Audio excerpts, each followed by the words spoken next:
What if I told you that everything you've been taught about love, about connection, about attraction, is only scratching the surface of a much deeper truth, one that starts not in your words, but in your energy? Imagine standing at the edge of a moment that could alter your reality, not someday, but now. Most people wander through relationships hoping for magic, when in fact, that magic can be sparked in a single line. Yes, just one, but only when spoken from a place of coherence between the heart and the mind. Sounds impossible. So did flying once. And yet, here we are. Before we dive in, let me ask, when was the last time someone truly saw you, beyond your looks, beyond your voice, beyond even your story? Funny how we chase love and yet forget to generate it. Because this one line isn't just about saying something clever, it's about shifting energy so powerfully that the heart on the other side has no choice but to respond. And by the time we reach the end of this journey together, you won't just know the line, you'll become the force behind it. Ready? Or are you still hoping text and timing will do the trick? What if you could say just a few words, no grand speeches, no overthinking, and unlock something primal, powerful, and unshakable? What if those words bypass the mind entirely, sliding straight into the emotional core where true connection lives? Before you shrug and think this sounds like fantasy, ask yourself, how many connections in your life have really reached your soul, not just your surface? How many times have you felt something so real it scared you? That's not random, that's emotional resonance. And once you understand how to use it, everything changes. Let's go back. There's a moment in everyone's life, maybe once, maybe more, when you feel this sudden electric clarity. Maybe you're sitting across from someone, and for just a breath, the world goes quiet. The noise stops. You feel seen, not looked at. Seen. That is the moment most people chase, but few know how to recreate. It's not about appearance, charm, or clever lines. It's not about being the most interesting person in the room. It's about being the person who makes others feel something they can't explain. That's emotional resonance. It's when your energy enters a space and rearranges the atmosphere like a storm no one saw coming. Now, here's the twist. Emotional resonance has less to do with what you say and more to do with why you say it. It's the subtle conviction behind your words, the invisible pulse that vibrates between the syllables. Ever met someone who barely spoke but felt unforgettable? That's the kind of presence we're talking about. And yes, it can be learned. In fact, it must be learned because without it, even the most carefully constructed sentence will fall flat. Without resonance, you're whispering into the void, hoping for an echo. With it, you're striking a tuning fork inside someone's soul. Big difference. Here's where fear creeps in. What if you try and it doesn't land? What if you reveal your true self and it's not enough? This fear is real, but it's a lie dressed in good manners. Emotional resonance doesn't come from perfection. It comes from truth. Raw, unfiltered, inconvenient truth. The kind you usually bury under politeness, overthinking, or your best self. But here's the paradox. Your best self is buried beneath the layers you think people want to see. And when you start speaking from that place, not the rehearsed place, but the honest one, you stop chasing connection and start commanding it. Still think this is about crafting the perfect line? Let me ask you something ridiculous. Ever been moved by a commercial about soup? You laugh, but think about it. A bowl of broth and vegetables somehow triggers a memory, a warmth, a longing for safety. Why? Because it touched an emotional thread that was already there. Words are just soup. Resonance is the warmth you feel from the first spoonful. And yes, we're still talking about emotional impact, not chicken noodle. See how that reset your brain for a second? That's a pattern interrupt. And you need to understand those too, because they keep attention alive. People don't respond to logic when their emotions are asleep, and people are emotionally asleep far more often than they realize. So how do you wake them up? You shock them, but gently. You deliver something that is at once deeply familiar and completely unexpected. You say something that makes their subconscious lean forward. And when they lean forward, they're no longer judging, they're feeling. That's when their guard drops. That's when everything shifts. Let's make it real. Imagine saying something so precise, so emotionally tuned, it instantly calls forward a hidden ache someone didn't know they had. Not because you manipulated them, but because you dared to speak directly into a silent chamber they had long sealed shut. That's not magic, that's resonance. The truth is, people want to be moved, desperately, but they've built walls so high they forget what movement even feels like. So when something or someone slips through those cracks, it doesn't just stand out, it becomes unforgettable. Here's another layer to think about. Resonance works in the present, not the past. You're not performing, you're not rehashing, you're creating in real time with real emotion. It's spontaneous and unpredictable. That's why it feels so alive. Ever listen to a song and suddenly get chills? You didn't plan that. Your body responded before your mind could. That's resonance. And it doesn't come from a perfect melody, it comes from the emotional charge inside that melody. Same with words, same with presence, same with you. And if you think this is reserved for the few, those born charismatic or emotionally intuitive, think again. It's a skill, and like all skills, it sharpens with intention.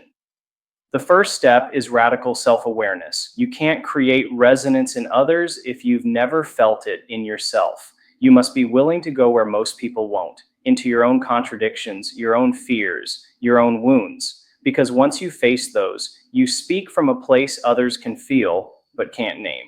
And that unnameable thing, that's what draws them in. Here's something unexpected. Sometimes resonance sounds like silence, a pause, a look, an unfinished sentence. You don't always need to explain everything. In fact, mystery is a magnet. When you leave a gap, the brain fills it. And if your energy is right, they'll fill it with wonder. That's not manipulation, that's artistry. Emotional resonance is about creating a space where emotions can breathe, unforced and unfiltered. People are starving for that kind of space. They've been fed fast food connections for too long, cheap compliments, shallow conversations, dopamine highs followed by emotional crashes. But when they encounter something real, something that stirs the waters of their heart, they pause. They lean in, they remember. And once they've tasted that, they start craving it without even realizing why. So, what does this mean for you? It means the next time you open your mouth, ask yourself, am I speaking to impress or to connect? Am I repeating what I think is expected, or am I offering something raw and real? Because only one of those creates impact. Only one creates memory. Only one creates. What if I told you that the single greatest desire pulsing through every human being isn't love, success, or even happiness, but the need to feel seen, not just noticed, not admired, seen for who they truly are beneath the armor, beyond the smile, underneath the carefully constructed identity they present to the world. Because deep down, every person is asking one silent, terrifying question: do I matter to you exactly as I am? And most of the time, they're bracing for the answer to be no. Now, imagine being the one person who gives a different answer, not through flattery, not through empty praise, but by speaking into someone's core with such precision and authenticity that their internal walls begin to crumble.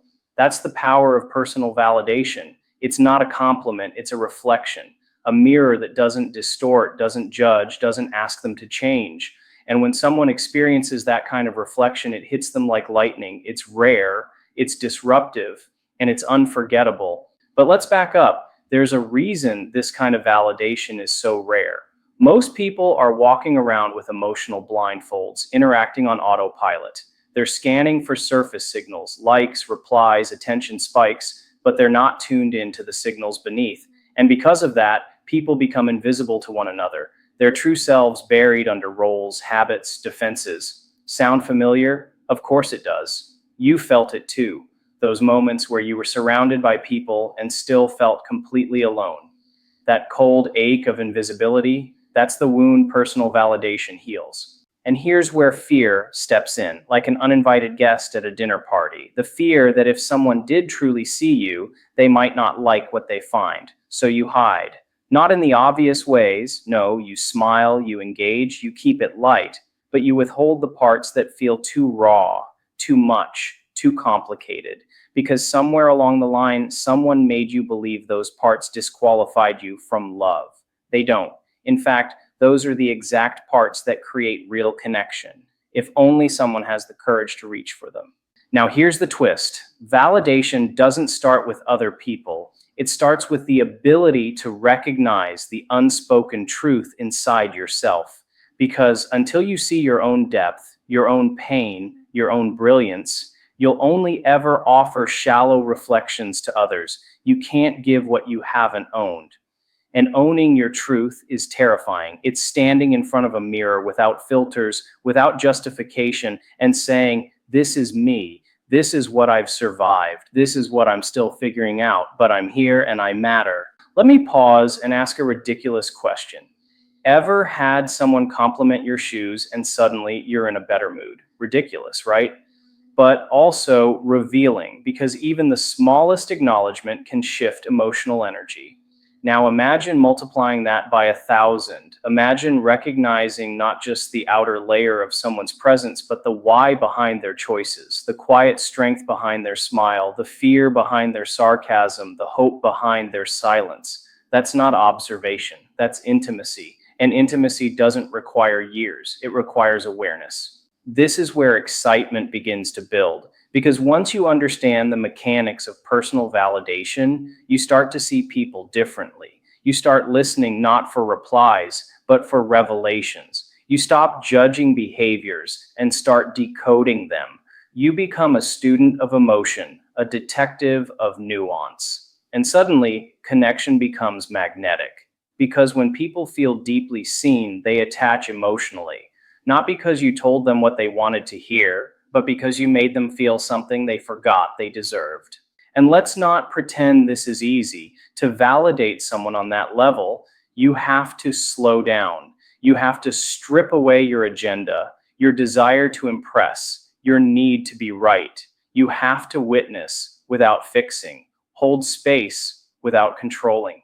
You have to stop talking long enough to let someone else's truth emerge from the silence. That silence, it's not empty, it's sacred. And when you learn to hold it, people will start revealing things to you they've never said out loud. Not because you asked the right questions, but because they felt safe. There's urgency here too. The world is speeding up, not slowing down. Distraction is the default. Attention is a currency. And if you don't offer something real, people will scroll past your presence like another notification. But offer them personal validation, authentic, grounded, heart-level presence, and suddenly the scroll stops. Time bends. They remember you, not because of what you said, but because of how you made them feel about themselves. And that's the secret. Personal validation doesn't glorify you, it awakens them. It doesn't say, "Look at me." It says, "I see you." And when someone feels that, truly feels it, their nervous system relaxes, their posture changes, their voice softens, their eyes linger, because for a split second, they're no longer in survival mode. They're safe, and safety is the soil where love grows.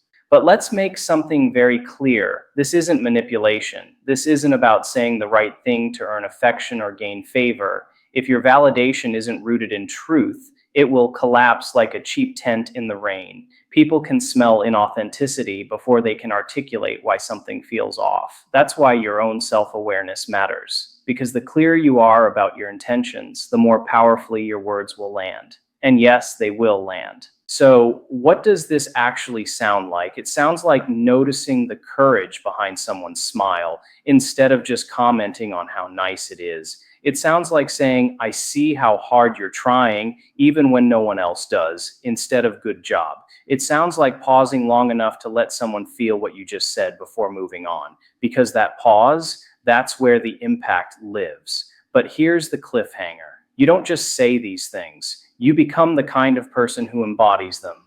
You become a walking space of validation, a mirror that reflects not distortion, but dignity. And when you do, something wild starts to happen.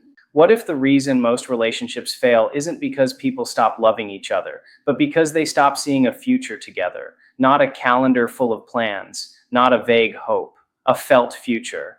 one that's real in the body before it's real in the world, one that lives in the imagination, burns in the gut, and whispers, "We're going somewhere." Without that, even the strongest chemistry fizzles. With it, the smallest moments become magnetic.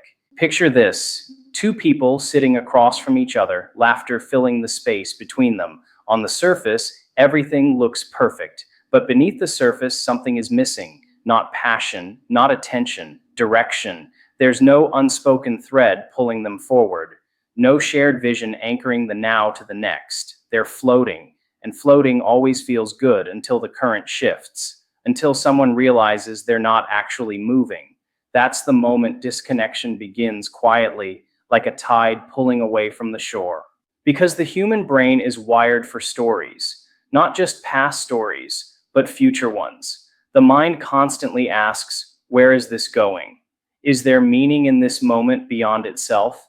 We crave anticipation, possibility, continuity. Without that, relationships become like a beautiful song on repeat. Eventually, the magic wears off. That's why future connection is everything. It's not a fantasy, it's a framework, a living bridge between who you are now and who you could become together. Now, here comes the fear of hoping, the fear of projecting, the fear of saying, I see us somewhere real and having it fall flat.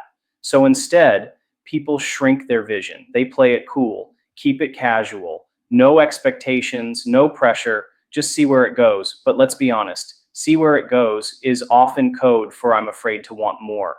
And that fear, it doesn't protect you. It starves the very thing you're trying to grow. Because love, real love, requires risk. You can't step into a future you're too scared to name.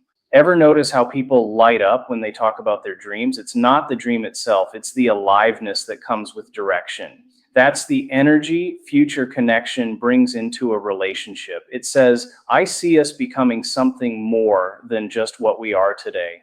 Not in a controlling way, not in a possessive way, but in a way that honors growth, expansion, discovery. People don't fall in love with comfort zones, they fall in love with becoming. Let me interrupt this emotional monologue with a question that might sound ridiculous. Ever get excited about a vacation 6 months away and suddenly your day feels better? Your lunch tastes better, your commute feels lighter, you're still in the same life, but the anticipation shifts everything. That's what future connection does. It's the emotional equivalent of a sunrise you haven't seen yet, but you know it's coming. And that knowing, it feeds loyalty, it deepens commitment, it makes the present feel worth investing in. But here's the cliff edge we all walk. What if you commit to a future and it doesn't happen? What if you build castles in the sky and they collapse? That fear is real, but here's what's more dangerous: never building anything at all, never daring to imagine, never creating something bigger than the moment. That's not safety, that's stagnation dressed as stability. And it's why so many relationships die quietly. No betrayal, no drama, just an erosion of vision. And here's the twist: future connection isn't about planning a wedding on the second date. It's not about timelines or guarantees. It's about energetic alignment. It's about two people who see their evolution in each other, who say, I don't know exactly what's ahead, but I want to discover it with you. That's what keeps the flame alive, not because you're holding it, but because you're walking toward it together. When you have future connection, small things become sacred. A shared playlist becomes a promise. A passing conversation about cities you love becomes a silent agreement to dream. Even a simple glance can feel loaded with the gravity of what you're building. That kind of emotional architecture isn't built by accident, it's built by intention. And that intention sends a powerful signal. This isn't just about now, it's about what's next. But don't be fooled. This kind of connection requires emotional leadership. Someone has to go first. Someone has to say, I'm not just here for the dopamine, I'm here for the growth. And yes, that's vulnerable, but vulnerability is the down payment on every future worth living. You can't co-create a life with someone if you're too afraid to say you want one. And yet, most people are walking around terrified of naming their desires in case they scare someone away.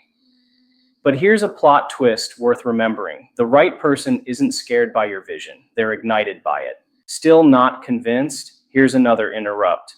Ever been on a date and suddenly someone casually says something like, "If I ever moved to Italy, I'd want to take cooking classes," and you feel a weird spark? Not because of Italy, because of possibility. Because their mind opened a door, and for a second you were invited in. That's how it begins. Tiny windows, shared wonder, glimpses of a world that doesn't exist yet, but could. And let's not pretend that every relationship will make it to forever. That's not the point. Future connection isn't about guarantees. It's about intention. It's about choosing each other not just today, but with a sense of purpose. Because when purpose enters the space, everything changes. The way you talk, the way you fight, the way you repair. Purpose raises the stakes in the best possible way. It calls both people into their higher selves, into their potential, into their becoming. You want a real secret? The most magnetic relationships aren't built on constant pleasure, they're built on shared direction. When two people are facing the same future, even in the darkest moments, there's a reason to keep walking, a reason to keep choosing, a reason to believe. And belief is the most powerful emotional drug there is. It keeps the fire alive long after the honeymoon fades. It anchors the present in something greater. So the next time you find yourself wondering where something's going, ask the deeper question. Is there a sense of future here? Not certainty, not control, but alignment. Is there a path we're walking together, or are we just circling comfort? Because without future connection, even the sweetest moments will begin to taste hollow. But with it, what if the most powerful magnet in human connection isn't certainty, but curiosity? What if the thing that makes someone unforgettable isn't how much they reveal, but how much they don't? Not in a manipulative way, not by playing games, but by understanding this simple truth. Mystery activates the imagination, and the imagination is where desire lives. People don't chase what they fully understand, they chase what makes them wonder. Picture a room full of voices, laughter, and conversation. Now picture someone standing quietly, not withdrawn, not cold, but calm, observant, fully present. They're not demanding attention, but somehow they have it. Why? Because they're not trying to be interesting. They are interested. They carry a stillness, a depth, a pause between words that makes people lean in. That's not silence, it's signal. And it's the foundation of intrigue. We live in a culture addicted to oversharing. Every thought, every moment, every feeling broadcasted in real time. But the more people say, the less they mean. And in the noise, something essential gets lost. The power of the unsaid, of the subtle, of the unseen. Mystery isn't about being distant, it's about being layered, letting people discover you, not all at once, but like chapters in a story they never want to stop reading. Now, here comes the fear. The fear that if you're not constantly giving, entertaining, or explaining, you'll be forgotten. That silence means rejection. That restraint means missed opportunity. But here's the plot twist. True presence doesn't beg, it invites. Mystery is magnetic because it offers just enough to ignite curiosity, but never enough to fully satisfy it. It keeps people thinking about you, even when you're not around. Because when someone can't fully name what they feel around you, they linger in the question. Let me break the rhythm for a second with a ridiculous image. Imagine a movie trailer that tells you the entire plot, reveals the ending, and explains every twist. Would you still watch the film? Probably not, because the best stories withhold just enough to keep you needing more. The same is true for human connection.